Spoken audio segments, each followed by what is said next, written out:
Welcome to another edition of the Five Star Zone. Rico Beard, Howard Griffith from the Big Ten Network. Howard, let's just jump right into this thing, man. There's a lot going on at the University of Michigan, and to say the least. Right. I mean, because I was just laughing with a friend. I mean, imagine to say that, your team loses 49-0. Your former head coach gets caught up in a sexual assault scandal, and you still had a better week, than Michigan. Yeah. Howard, what is going on with the sign stealing? And this is an elaborate, I don't even know how you would call it. I mean, this is a scheme. They had this thing planned out, and it looks as if allegedly this has been going on for about a couple years. Yeah.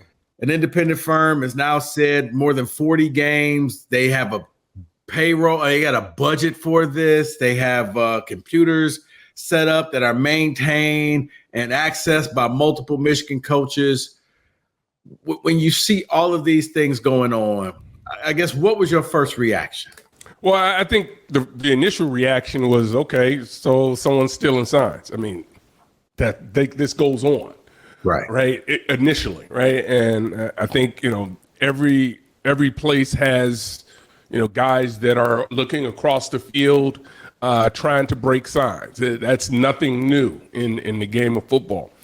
But where this kind of turns is when you start talking about, okay, well, they're sending people out to scout, advanced scouting, and they're using electronics, things that are clearly against the rules. Now, to be clear, I think, the problem now, or the problem when you talk about it initially, is, man, they just simple fixes. You just go to helmets, right?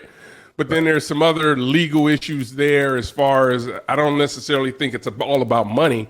I think there are also a lot of helmet companies that are in the college game that aren't necessarily in the pro game, and a lot of different models as well. So there's some liability that people need to work through, but they need to go ahead and make that happen, because you can't use the excuse anymore that it's about, it's a financial issue. You can't use that. But the more and more they continue to peel back the onion, so to speak, the worse this thing looks. And as you just laid out, when you start talking about computers that have been maintained, being accessed, and you just start to hear all the things about all the different games that they were allegedly at, or had people at and recording, it just doesn't look good. And this is from initially saying, for me, it was like, no big deal, this happens at every level, to now it's like, man, you almost have to sit back and take a wait and see approach, because so much information continues to come out on a daily basis, and it's just a matter of time until, I guess, video evidence at least circulates to the masses to really see what was going on. Because Howard, I equate it to, because people are like, yeah, sign stealing. Yeah, this is why you see the picture of, Barbie along with a cheeseburger, along with a Pac-Man symbol. It was funny, especially when Oregon first came out with it. But then when you take it that next step, it's like car counting in Vegas, or insider trading with the stock exchange. Those are things that are frowned upon, and you can't go that route. Yeah, people have hunches. You may have a system, but once Vegas figures out you're actually counting cards, they got a problem with you, and now you're banned for life. When the SEC, and not the conference, finds out that you have some type of insider trading, I mean, ask Martha Stewart how that works out for you. You end up going to jail because you're doing things you're not supposed to do. Yeah. That's how this now comes across, where it's not just about stealing signs. It was an organization that basically would go to games and record just the sidelines and pair those up with the all 22s. And people were like, well, you got to change your sign. Yes, it is. But what this man was a code breaker in the military. You learn the patterns, you learn the tendencies. You may not do something for every play, but Howard, as you know, in every football game, most games, close games, come down to 5 plays. whether or not you make those 5 plays. And if you have an advantage over that, your opponent, that okay, this play action will be a pass. It will not be a run. You can send everybody back. You have a clear advantage over that. So I don't – at first I was like you, and I thought, okay, well, it was stealing signs. But, man, as this goes deeper and deeper, this seems like it's just something, it was well financed and it was well organized. And you got to wonder, what do you do now if you're because right now there's 3 bodies of work. There's the NCAA, there's the Big Ten, and there's the College Football Playoff Committee. All 3 can work separately of each other. Mm-hmm. I have no idea how this story ends, but Howard, every day I'm listening and reading stuff. This doesn't seem like this is going to end well for this current team, because normally, and I always hate this, but all of a sudden I'm on a team and we do something stupid. 3 years from now, you find out, Howard, you're on that next team, but you get punished for the stuff that I did. Right. They actually got a chance to punish the people who are actually doing it in real time. I've never seen it before, but it would set a new precedent. Instead of, making kids who are in high school right now pay for these crimes, you could just make the people who committed the crimes pay for the crimes. Yeah, and I think part of the process is just that, the process of figuring out just how elaborate this alleged scheme is, or what's there. And it takes that, and it still takes the investigative body to go through that process. But as you mentioned, it's, coaches of other programs had hunches that something like this may have been going on or was going on. And it's just, man, it's tough. And I think you're right. We don't know what, if anything, the conference football playoffs, NCAA, is going to do. All we do know is that, or we're hearing that the conference at least has been provided evidence that will support some of the claims that are out there. And I had to tell you, this is going to be a tough one, and it's unfortunate because the other side is, obviously the players that are involved, not the players that are involved, but the players on this current team, it's tough because they're playing so well, and you're kind of in a situation now where you're forced to ask the question: are they playing well because of the advantage that they allegedly have? Or are they that good? And man, it's going to be tough to try to decipher now. For the Michigan haters out there, it's very simple, right? They shouldn't be in the playoff. They shouldn't do anything. They shouldn't be allowed to do anything because they were cheating. For those, the ones that hate Michigan, and I just don't. I don't know. I tell you what, I still want more. I want someone to just say, hey, this is what happened, and here's how we're going to ultimately handle it. And until we get some of that, we can all speculate, and you can kind of look at games that they've played and didn't play as well as they thought they would play, TCU, and have questions about, just what's going on with the program. Well, it's funny you mentioned TCU, because I initially said it on the radio show. I was like, it makes you wonder, did they scout TCU? And now it's looking as if they didn't. Because if you remember, TCU needed like 3 things for them to happen to make the playoffs. So it was highly unlikely and a waste of resources to scout them. Oh, wait, we're playing them. And that team looked like a totally different team that day. And you're scratching your head like, huh. And then, 10 days later, you find out like, no, that's the same TCU team we thought that they were. But for some reason, they were just able to handle Michigan, and then Georgia just got rid of them. On the flip side, the same thing. Ohio State, as bad as they looked against Michigan, looked great against Georgia. Like, wait, is that the same Buckeye team? If Marvin doesn't get the cheap shot on them, they are they're in the national title game. Mm-hmm. But yeah, I don't know. I look at this and I do wonder, like, for the Big Ten, you're in the Chicago area, and like for the Big Ten, they could just step in and say, Petiti could step in and levy his own thing. I mean, you see it with like athletes. If you do something stupid in a game, he could walk in and say, you know what, you're not playing in the next game. Would he do something like that? Because Michigan, let's the elephant in the room, Howard, this is a big brand. They get treated differently, okay? That's just life as it goes. When you're rich, you get treated differently than poor people. When you're a big brand, you get treated than a smaller brand. Mm-hmm. Would he step in there, or is everybody just waiting to see that smoking gun to say, yep, there it is, now we got to do something? I don't know if I don't know that there's precedent for this. Obviously, we haven't seen this, at least heard of this magnitude before. I think there would have to be a lot of phone calls, and I'm sure they are, with Ward Emanuel trying to figure out just how to handle this. I'm sure, and when you think about how they're playing, where they could end up as far as the college football playoffs are concerned, you're talking about when the rankings come out next week, you're talking about, at least I believe, you'll have Ohio State, Michigan 1 and 2 in the first playoff rankings.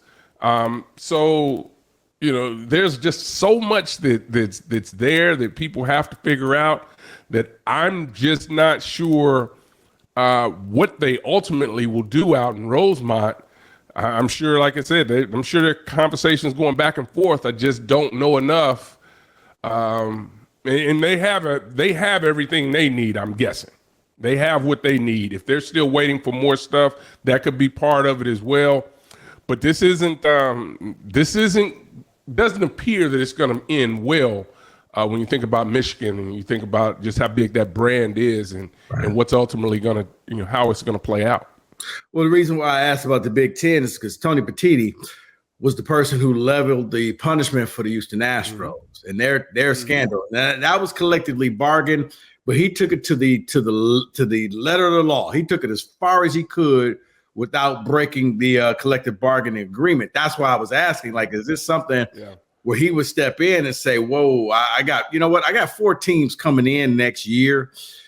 I got to make sure this house is clean. I can't make it look as if I got preferential treatment over one team or another. I got to protect the brand. Or is it one of those, I'm going to wait for the NCAA? Because as we know, the NCAA moves like the feds. They move very slow, very methodical. We may not know the answer for another 2-3 years if we're waiting on the NCAA.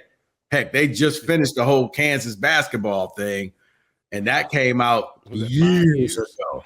Years ago. So, that's why I was like, I think it's one of these situations where I think it ultimately depends upon how much evidence he has sitting in front of him, because his responsibility is not to protect one institution. His responsibility is to protect right now the 14, moving forward really shortly, it'll be 18 member institutions that he's responsible for when you talk about athletics.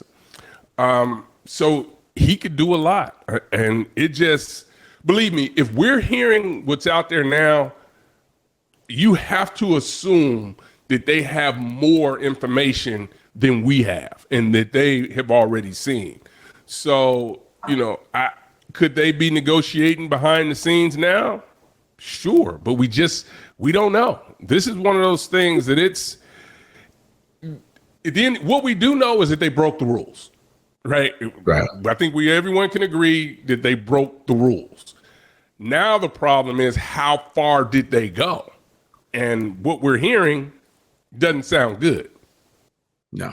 And I guess, because I've heard a lot of different coaches and players chime in, and some say big deal, no big deal. I mean, if you had this type of information, whether your career at Illinois or in the NFL with Denver or whoever, does this make an impact if you know what's going on like that, or is this kind of a no big deal type of thing? You played the game. Well, listen, I mean, if you can play the odds. I mean, you still ultimately have to be able to stop those plays, right? You still have to be able to stop them. But if you have the odds of, okay, this is the type of coverage they're going to be running, you now can get that information. Then you can call a set of plays that's going to be able to beat that coverage. Now, from a quarterback's perspective, he still has to be able to deliver the ball. Everybody still has to be able to execute. But if you've got a really good team to begin with, and you know what's going to be coming, yeah, it's absolutely an advantage.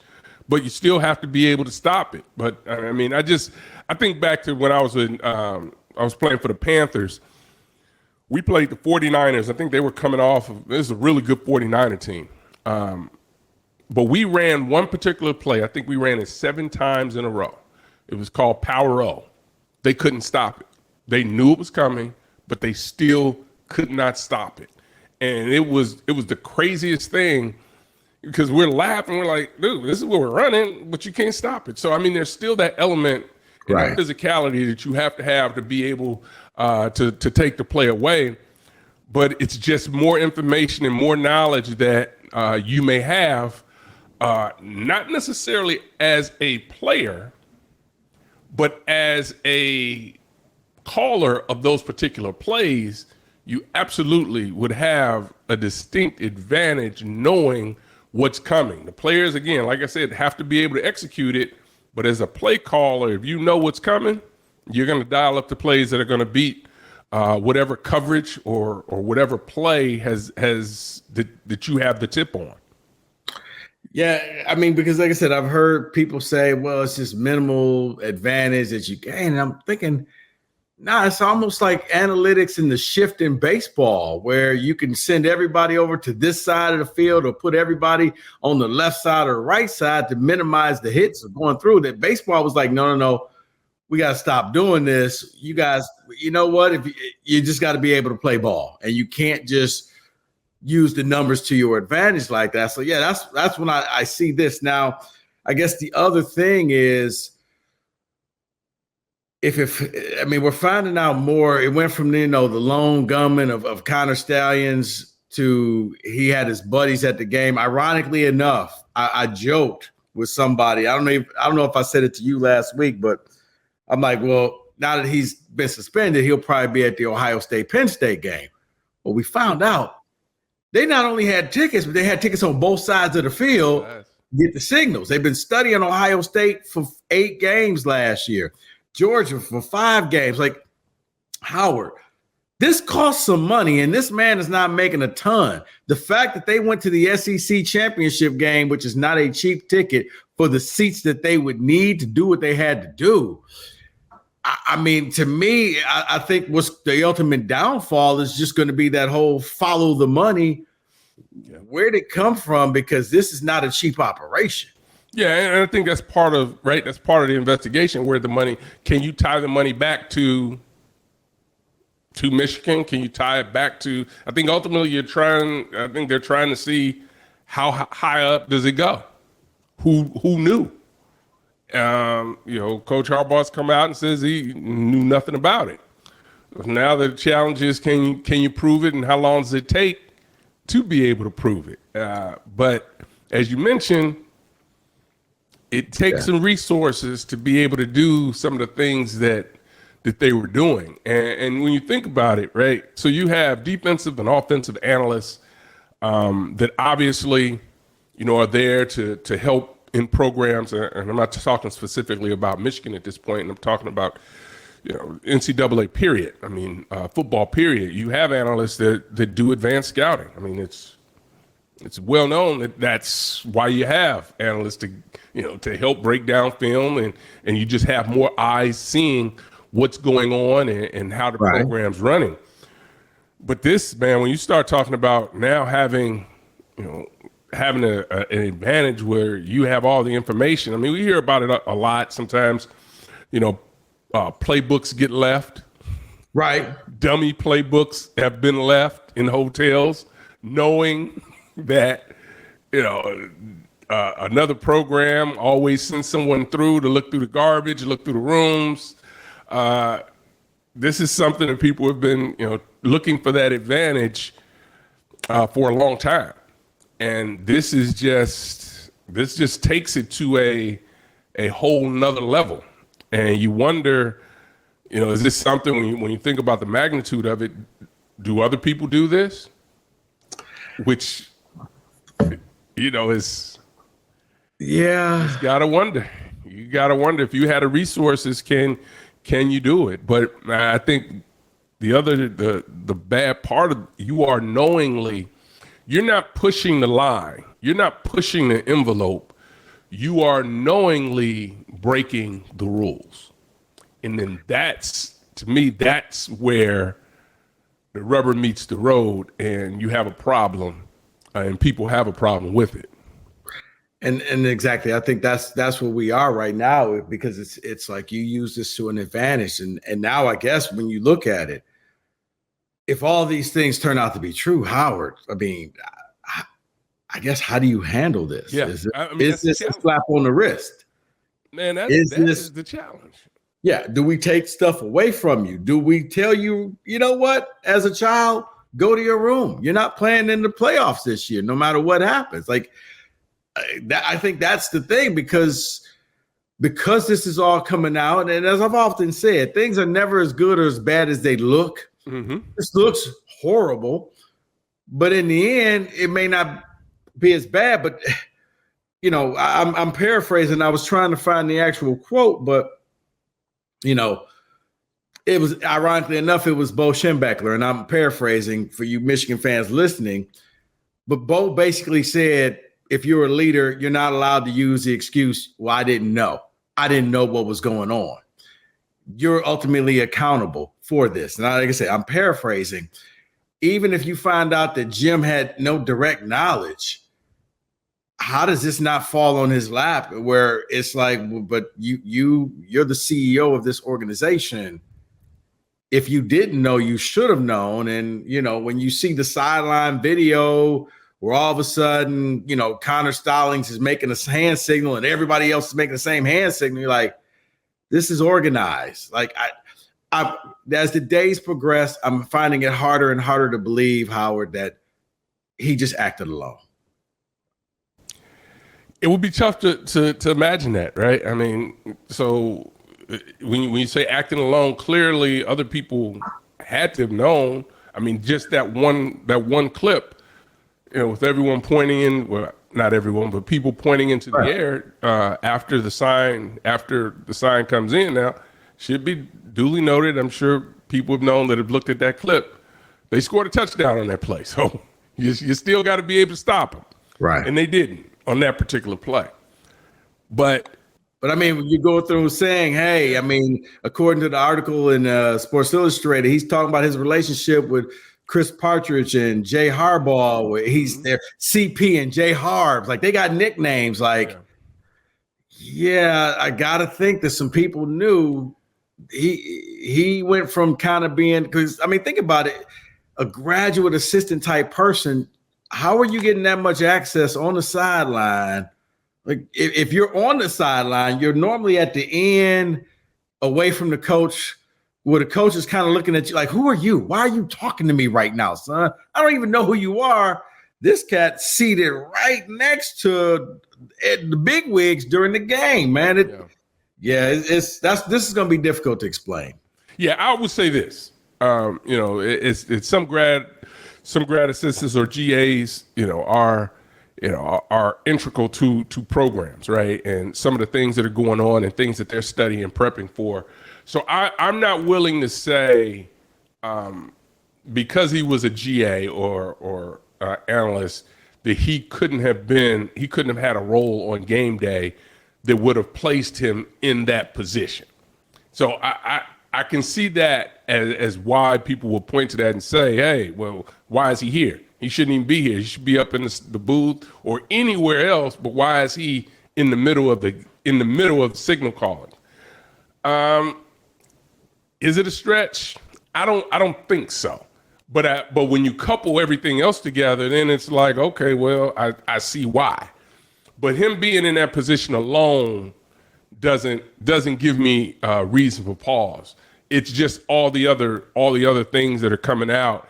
And as a GA, you're going to work very closely with the assistant coaches, particularly if you're a GA for say it's the running back coach or the tight end coach, whoever it is that you're working for, you're going to have an integral part, and you guys are going to have a tight relationship. That's why you see a lot of times when an assistant leaves, he or she normally will take a GA with them. Yeah. It's not a position coach, because of the relationship and understand what's going on. That was a long-winded answer, but I understand why and how people are looking at this because of where he is located and what he may not have in his hands, what's going on the other side of the field. Well, again, yeah, it's crazy, but this isn't a good situation for Michigan right now. No, and the fact that, I mean, you look at what I think 12 of 13 teams have all said, yeah, he scouted us. I think the one team is Northwestern, who wasn't on the schedule, so that been a waste of time. It leads me to think that because of Harbaugh's personality, he's rubbed a lot of people the wrong way. He doesn't have a lot of allies right now. I don't think he's got a lot of people trying to run to his side. Yeah, I think it's listen, and I think part of when, and this has been Michigan for all time, right? At least as long as I can remember. When Michigan is rolling, you either love them or hate them, right? They're the Cowboys. They're the Yankees. They're the Cowboys, the Yankees, Notre Dame. Yep. There are a few programs or organizations that are out there that you either love them or hate them. And when they are rolling, you really hate them. And, Michigan kind of gives that kind of, Michigan football kind of gives you that vibe or has people feeling a certain way. Because I don't think they feel that way about basketball or the softball, baseball teams. I don't think they feel that way, but specifically Michigan football rubs people the wrong way sometimes. But we often say, to me, college football is much better when Michigan is rolling. When they're rolling, it's much better. Notre Dame is rolling much better. But see, it's funny you say that, because then that's why I wonder, do you take that into, if all these things hold to be true, do you then say, well, you know what? We got to make sure we protect college football, but we don't hurt the brand that is Michigan and punish them too hard, because we kind of need them. We have this relationship with them. Howard, if you are, if you're the college football czar, seeing all of this, what is it that you would do? Man, I think the scary thing about it, I shouldn't say the scary thing, but one of the tough things that could possibly happen when they're going to go back and you have to believe that vacating victories is going to be on the table if these things are true.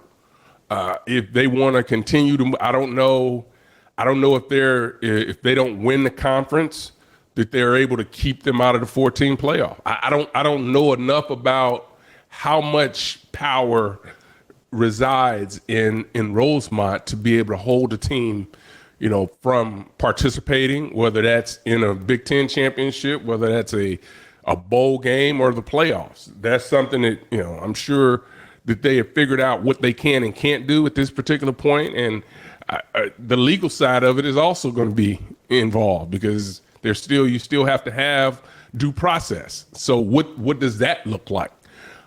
So I think you still got to know all the information. If I had all the information, I could probably give you a flat out answer of whether they should continue to be able, if they don't forfeit the season, if you still allow them to play, what you ultimately do. I think as they continue to uncover more evidence and more things are coming to the forefront, I wouldn't at all be surprised if it may not even be a situation where the conference needs to do something. I believe that Ward Manuel will do something. I don't think he's going to sit pat on this. Wow. If this is as elaborate as it's starting to look like. So you think Ward would just like self-impose some stuff? I would not at all be surprised if he. See, if anything, man, dealing with the NCAA, it seems like as much as that makes so much sense, you never want to self-impose, because the NCAA never comes down as hard as you think that they're going to come down. You actually end up punishing yourself more than what they would end up doing. Like I look at LSU and Will Wade. I look at Kansas. I mean, you look at all the things that have happened, and rarely do they come in and do what they did with Auburn and Cam Newton and say, you know what, we're taking everything away. But is it about? It depends upon where, and I think obviously Ward can't make the ultimate decision. That has to go up through his higher ups that he reports to, but they can absolutely do what they need to do. Would it be unpopular? Absolutely. Howard, here's the thing. You mentioned it. If Ward Manuel did that, living here in the state of Michigan, that may be his last thing that he would do as the athletic director of Michigan, because the fans would want his head. They would want him done. Like, wait, you did this? The NCAA? I don't know if Ward, I think if we're talking about standing on the principles of what you need to be doing, it's not easy and wouldn't be popular, but I could see him doing. I'm not saying he will. I'm not saying that he told me he will, but if this is orchestrated as we're starting to believe, I would not at all be surprised if he, obviously the conference and everyone's going to be involved, but this is, you can't have this going on. Because it's blatant. You're literally you're blatantly breaking the rules, and it's just not, you're flying, you're subsidizing this. Like if the money comes back and this money is coming out of the Michigan program, he may not have a choice if it comes out that it is just that deep, that we're actually as a university indirectly funding this elaborate scheme. That's true. So it's it's unpopular, but leaders do things that are unpopular all the time. Yeah, you're in that position for a reason. And again, I'm not saying that that's what he's going to do or that's what he should do, or whether or not Michigan is guilty of what people are saying at this particular point. And more information comes out every day, and it's not getting better. That's what we know. Nothing is getting better with this situation right now. Howard, want to end this quick question. Is it better or worse that Michigan's in a bye week this week? It's probably worse, right? Because this is the only thing that people are talking about. And this is even if they were playing, they would still be talking about it. But right now, if you're talking about Michigan, you're not talking about JJ, right? You're not talking about this defense. You're not even talking about the 49-0 game. You just put on your rivals. Yeah, nobody's talking about that right now. Everyone is talking about sign stealing. And as you talk, man, when this thing first broke, no big deal. But as we've gotten further away from the first reports, right, it broke in the middle. We were recording last week, and all of a sudden, Evan sends me a text saying, "Hey, you may want to talk about this." And I'm like, "All right, this is a lot to read. Blah blah blah blah blah blah. I'll read it when I'm done." And it just 7 days. Yeah. It's hopefully we'll have a resolution to this soon, because I don't think that this is something that Michigan wants to have hang over their head for the whole season, because as they're winning, I hate to say it, but they're going to get that whole Houston Astros, New England Patriots. You did it, but did you really do it? When they have a really good team, and it takes away from all the accomplishments that you're seeing. So Howard, we'll see. Next week, how about we do this? Next week, let's have some fun and talk about games. All right. Think about how crazy that is, right? We have Ohio State, Penn State. We can't even get to that game. Right. Because, just and this, we'll get to it next week. We'll get to it next week, people. Promise you. Howard, appreciate your time as always. Thanks for listening, watching the 5-Star Zone. Keep liking, subscribing. Tell your friends. Howard and I, we'll be back next week. We'll see you then.